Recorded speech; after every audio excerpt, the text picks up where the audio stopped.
Hello students, today we are going to start our history's fourth lesson, that is Maharashtra before the times of Shivaji Maharaj. तो शिवाजी महाराज का जो time था उसके पहले महाराष्ट्र कैसा था इसके बारे में इस लेसन में हम आज पढ़ने वाले हैं। So let's start.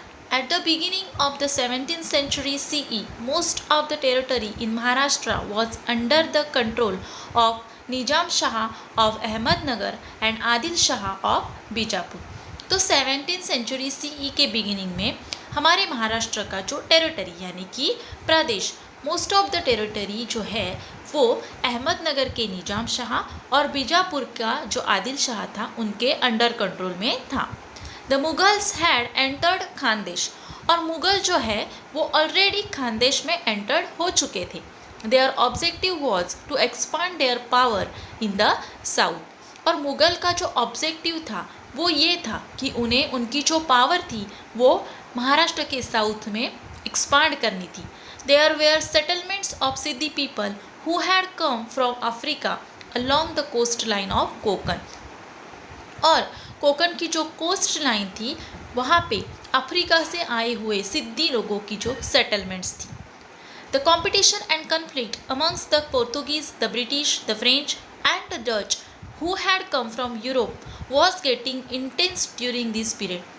और यूरोप से आए हुए पोर्तुगीज़, ब्रिटिश, फ्रेंच और डच जो थे उनके बीच में कंपटीशन और कन्फ्लिक्ट जो है वो बहुत ही ज़ोर से शुरू था 17th सेंचुरी सीई के बिगिनिंग में। There was steep competition amongst them to capture the markets for trade. उनमें किस चीज़ के लिए कंपटीशन थी? तो ट्रेड यानी कि व्यापार करने के लिए, मार्केट्स कैप्चर करने के लिए इन सारे पावर्स के बीच स्टीप कंपटीशन थी। The Portuguese had already established their rule in Goa and Vasai on the western coast line. Portuguese जो थे उन्होंने ऑलरेडी अपना रूल, अपना राज जो है वो गोवा और वसई के कोस्ट लाइन में इस्टेब्लिश किया था। The British, the Dutch and French had found an entry through the medium of trading companies by setting up factories. और ब्रिटिश, डच और जो फ्रेंच पावर्स थी उन्होंने फैक्ट्री सेटअप करने के रीजन से उन्होंने महाराष्ट्र में एंट्री ली थी। All these powers assessed the strength of other powers, kept themselves safe and tried to dominate as much as possible. ये जो सारी पावर्स थी वो एक दूसरे के स्ट्रेंथ को असेस करती थी कि कौन कितना पावरफुल है और खुद को सेफ रखती थी और एक दूसरे को डोमिनेट करने की कोशिश भी करती थी। This conflict had created instability and insecurity in Maharashtra, और इन सारी पावर्स के बीच में जो कन्फ्लिक्ट था, जो संघर्ष हो रहा था, उसके वजह से महाराष्ट्र में इंस्टेबिलिटी मीन्स अस्थिरता एंड इनसिक्योरिटी मीन्स असुरक्षितता जो है वो क्रिएट हो चुकी थी। This different people from Europe were called Topkar on the basis of their customary head cares. Europe से आए हुए ये जो पावर्स थे, ये जो लोग थे, उन्हें टोपकर कहा जाता था क्योंकि वो अपने हेड पे एक अलग तरीके का हेड केयर, एक अलग तरीके की कैप पहनते थे, इसके वजह से उन्हें टोपकर कहा जाता था। It is necessary to get acquainted with the village, kasba and paragana to understand the nature of settlements in that period, as also of the officers that form a link between the rulers and their subjects, and also the markets and the craftsmen. अगर हमें 17th century CE के beginning का जो period है उस period की जो settlement है या फिर उस पीरियड के जो ऑफिसर्स है, रूलर्स है, उनका जो सब्जेक्ट है या फिर मार्केट है, क्राफ्ट्समैन है, इनके बारे में अगर हमें जानना है तो उसके लिए हमें सबसे पहले विलेज, कस्बा और परगना के बारे में जानना बहुत ही आवश्यक है। Pargana was made up of many villages. Pargana जो है वो बहुत सारी विलेजेस से मिलके बनता है। Generally the head quarters of Pargana was called कस्बा, और जो परगना होता है उसका जो हेड क्वार्टर्स होता है उसे कस्बा कहते हैं। अ विलेज स्मॉलर देन अ कस्बा वॉज कॉल्ड मौजा, और जो विलेज कस्बा से भी छोटा होता है उस विलेज को मौजा कहते हैं। Let us get acquainted in brief with village, कस्बा and परगना respectively. तो आगे हम कस्बा, विलेज और परगना के बारे में ब्रीफ में इंफॉर्मेशन लेने वाले हैं। So let's start with our first point, that is village. Most of the people lived in villages. A village was also called Moja. The chief of the village was the Patil. तो 17th century CE के beginning में बहुत सारे लोग जो है वो villages में ही रहते थे और विलेज को मौजा भी कहा जाता था और विलेज का जो चीफ होता था उसे पाटिल कहते थे. He used to try to bring maximum land under cultivation. When there was any dispute in the village, the Patil resolved it and made peace. तो पाटिल जो थे उनका क्या काम था, वो क्या वर्क करते थे, तो विलेज में जो लैंड होती थी उस लैंड को अंडर कल्टीवेशन में लाने का प्रयास पाटिल करते थे.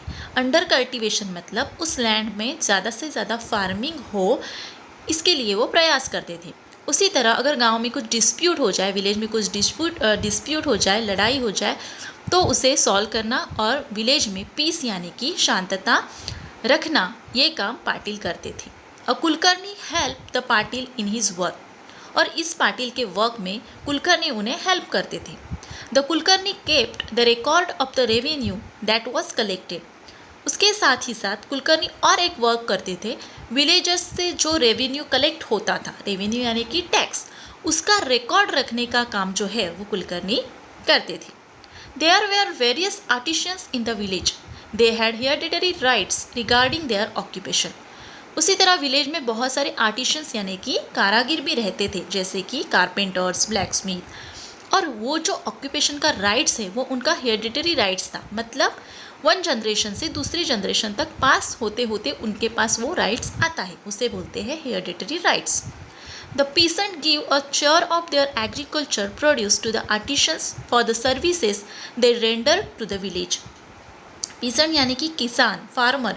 तो फार्मर जो है उनके एग्रीकल्चर प्रोड्यूस मतलब उनके फार्म में जो भी प्रोडक्शन होता है उसका शेयर जो है वो आर्टिशंस को देते थे, क्योंकि आर्टिशंस जो है वो विलेजर्स के लिए सर्विस देते थे. विलेजेस के जो लोग हैं उनके काम करते थे, इसीलिए उस काम के बदले उन्हें फार्मर जो है वो कुछ एग्रीकल्चर प्रोड्यूस का शेयर देते थे. This share was known as baluta और इस शेयर को बलूता कहा जाता है. नेक्स्ट पॉइंट इज कस्बा. अ कस्बा was like a big village. कस्बा यानी कि बहुत बड़ा village. It was usually the headquarters of Pargana और इसे परगना का हेडक्वार्टर्स कहा जाता है. Example, Indapur kasba of Indapur pargana, Wai kasba of Wai pargana, were the headquarters of those parganas. Agriculture was the main occupation. 17th century CE के बिगिनिंग में एग्रीकल्चर जो था वो मेन ऑक्यूपेशन था. There were skilled artisans like carpenters, blacksmith etcetera in kasba. उसी तरह कारपेंटर और blacksmith जैसे स्किल आर्टिशंस भी कस्बा में होते थे. There was usually a market adjacent to a कस्बा. कस्बा यानी कि बिग विलेज, तो इस बिग विलेज के पास ही मार्केट भी होता था. The Shete and Mahajan were the watandars of the peth. Peth यानी कि मार्केट, तो इस मार्केट के जो ऑफिसर्स होते थे, वतनदार्स जो होते थे, उन्हें शेटे और महाजन कहा जाता था. Every village did not necessarily have a peth. हर एक विलेज में पेट यानी कि मार्केट नहीं होता था. The setting up of peth was the job of the Shetes and the Mahajan. तो हर एक विलेज में पेट यानी कि मार्केट सेट करना ये शेटे और महाजन का वर्क था. For that they receive some land from the government and some rights from the villagers. The Mahajan maintained the accounts of the पेट. तो शेटे और महाजन का जो जॉब था वो हर एक विलेज में मार्केट यानी कि पेट सेटअप करने का था और इसके लिए उन्हें गवर्नमेंट से कुछ लैंड मिलती थी. उस लैंड पे वो मार्केट इस्टेब्लिश करते थे, सेटअप करते थे और उसके साथ साथ ही विलेजर्स भी उन्हें कुछ राइट्स देते थे.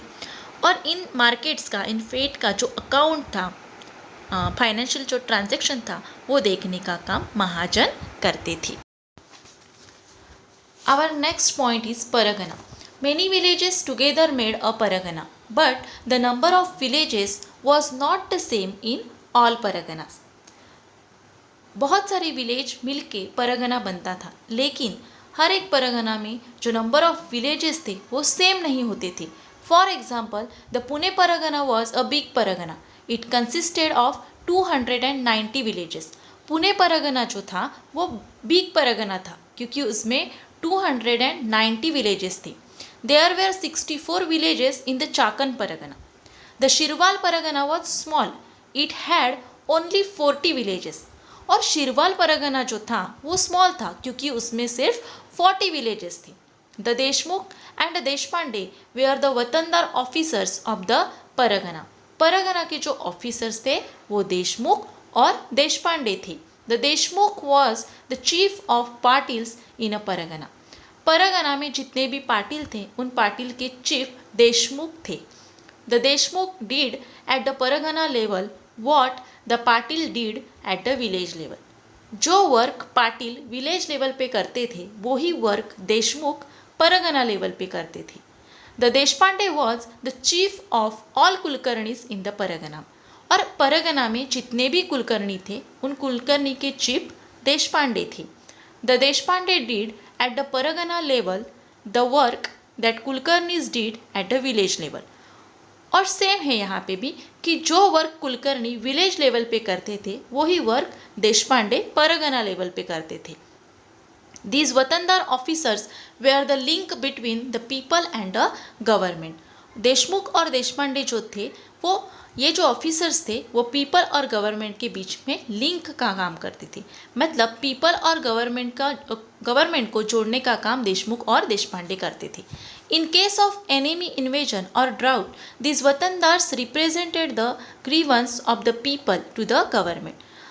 अगर किसी विलेज पे एनिमी इन्वेजन हो जाए यानी कि शत्रु का आक्रमण हो जाए या फिर फेमाइन आ जाए, ड्राउट आ जाए, तो उससे रिलेटेड जो भी शिकायतें होती थी, ग्रीवेंस यानी कि शिकायतें, वो लोगों की शिकायतें देशमुख और देशपांडे गवर्नमेंट तक पहुंचाते थे. Sometimes these officers misuse there powers. They collected more money from the people than was due or did not remit the money so collected to the government in time. कभी कभी ये जो ऑफिसर्स थे वो अपने पावर का गलत इस्तेमाल करते थे. वो लोगों से ज़्यादा पैसे कलेक्ट करते थे और जो कलेक्ट किए हुए पैसे हैं वो भी गवर्नमेंट को टाइम में सबमिट नहीं करते थे. On such occasions the people suffered harassment. और इसी के वजह से पीपल को हरेसमेंट सफ़र करनी पड़ती थी यानी कि परेशानी होती थी. Next point is the calamity of a famine. Famine यानी कि सूखा, दुष्काल. Agriculture was depended on rain water. Agriculture जो था वो रेन वाटर पे ही डिपेंडेड था. If it did not rain crops would fail. अगर बारिश नहीं होती थी तो सारा जो क्रॉप्स है वो फेल हो जाता था, खराब हो जाता था. The prices of food grains rose. और इसके वजह से फूड ग्रेन्स की जो प्राइजेस होती थी, कीमत जो होती थी वो बढ़ जाती थी. It became difficult for the people to get food grains and other things. There was no fodder for the cattle. Water became scarce. It became difficult for people to live in the village. Famine के वजह से, बारिश न होने के वजह से लोगों को बहुत सारी डिफ़िकल्टीज़ फेस करनी पड़ती थी. लोगों को फूड ग्रेन्स अवेलेबल नहीं होता था और कैटल के लिए फॉडर भी नहीं मिलता था. रेन नहीं होता था, बारिश नहीं होती थी, इसी की वजह से पानी भी कम हो जाता था. और ऐसे सारे डिफ़िकल्टीज़ में लोगों को विलेज में रहना जो है वो बहुत ही मुश्किल हो जाता था. They were force to leave the village. A famine was a great calamity for the people. और ऐसे सर्कमस्टेंस में, ऐसे परिस्थिति में उस विलेज में रहना उन्हें मुश्किल हो जाता था और वो विलेज छोड़ के चले जाते थे. इसीलिए फेमाइन जो था वो लोगों के लिए एक ग्रेट क्लैमिटी था, एक बहुत बड़ा संकट, विपत्ति थी. A great famine occurred in Maharashtra in 1630 CE. ऐसा ही एक ग्रेट फेमाइन महाराष्ट्र में 1630 CE में हुआ था. People were greatly distressed due to this famine. It has been described in these words. People were ready to sell themselves for a piece of bhakri, but there was nobody to buy them. वो famine इतना बड़ा था कि लोग बहुत ही distress हो चुके थे और उस फेमाइन का जो वर्णन है वो इन शब्दों में किया गया है कि लोग जो थे वो भाकरी के एक पीस के लिए खुद को बेचने के लिए भी रेडी थे, लेकिन उन्हें खरीदने वाला कोई नहीं था. There was a scarcity of food grains. Food grains भी अवेलेबल नहीं हो रहे थे लोगों को।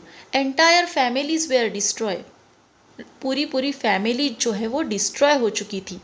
Cattle and farm animals died, agriculture was devastated, farm animals cattle सब डाइड हो चुके थे। एग्रीकल्चर वॉज डिवास्टेड मीन्स तहस नहस बर्बाद हो गया था agriculture.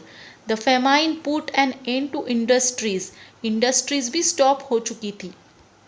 All financial transactions came to a stand still, जो फाइनेंशियल ट्रांजेक्शन्स थे वो भी रुक गए थे। People had to wander to far away regions in search of livelihood, लोगों को जिंदा रहने के लिए दूर दूर ते रीजन प्रदेश में घूमना पड़ रहा था। It was a great challenge to bring back to normalcy the devastated life of the people, जो फेमाइन की वजह से लोगों की लाइफ डिवास्टेड हुई थी, बर्बाद हुई थी, उस लाइफ में नॉर्मलसी लाना ये एक बहुत ही बड़ा चैलेंज था। Our next point is the work of the Warkari movement. Society was greatly influenced by blind beliefs and rituals. 17th century CE के बिगिनिंग में सोसाइटी जो थी वो ब्लाइंड बिलीफ्स और रिचुअल से इन्फ्लुएंस थी, यानी कि ब्लाइंड बिलीफ्स यानी कि अंधविश्वास एंड रिचुअल्स मीन धार्मिक संस्कार, इन दो चीज़ों से सोसाइटी जो थी वो प्रभावित थी। People had become fatalistic and inert, fatalistic means भाग्यवादी, नसीब के ऊपर विश्वास रखने वाले, इनर्ट यानी कि निष्क्रिय। लोग जो थे वो उन्होंने जो सब चीज़ें थी वो नसीब के ऊपर छोड़ दी थी और इसकी वजह से वो निष्क्रिय हो गए थे। They had lost all initiative, initiative means आत्मबल, अपने अंदर जो पावर होती है उसे बोलते हैं इनिटेटिव। तो वो लोग अपनी इनिटेटिव, अपना आत्मबल भी खो चुके थे। The condition of the common people was miserable, और कॉमन पीपल जो था वो बहुत दुखी था।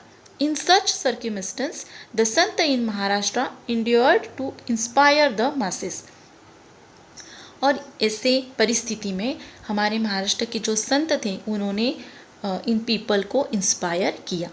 इन Maharashtra the tradition of Sant which begin with Sant Jnaneshwar and Sant Namdev was carried on by Sant coming from various strata of the society. हमारे महाराष्ट्र में जो संत ट्रेडिशन ज्ञानेश्वर और संत नामदेव ने शुरू की थी वो बाद में अलग अलग स्त्रत के संतों ने आगे बढ़ाई। People from all strata of a society were part of the संत ट्रेडिशन। फॉर एग्जाम्पल संत चोखामेळा, संत गोरोबा, संत सेना, संत सावता, संत नरहरी, संत Sheikh Mohammad etcetera, Sant चोखोबाज wife, Sant Soyarabai and sister Sant Nirmalabai, Sant Muktabai, Sant Janabai, Sant Kanhopatra, Sant Bahinabai Siurkar and other women were also among them, ये सारे उन संत के नाम थे। Pandharpur was at the centre of the sant movement, sant movement का जो सेंटर था वो पंढरपुर था। Vitthal was the object of their worship, और उनके वर्कशिप का ऑब्जेक्ट विट्ठल भगवान थे। On the banks of the river Chandrabhaga at Pandharpur the sant and pilgrims use to rejoice in their devotion. तो पंढरपुर में जो चंद्रभागा रिवर है उस वहाँ पे ये सारे संत और पिलिग्रिम्स जो है वो इकट्ठा होते थे और अपने भक्ति का आनंद लेते थे। Their equality was propagated through bhajans, kirtans and unity meals, और इन सारे संत और पिलिग्रिम्स की जो इक्वालिटी थी वो उनके भजन, कीर्तन और यूनिटी मिल से प्रसारित होती थी।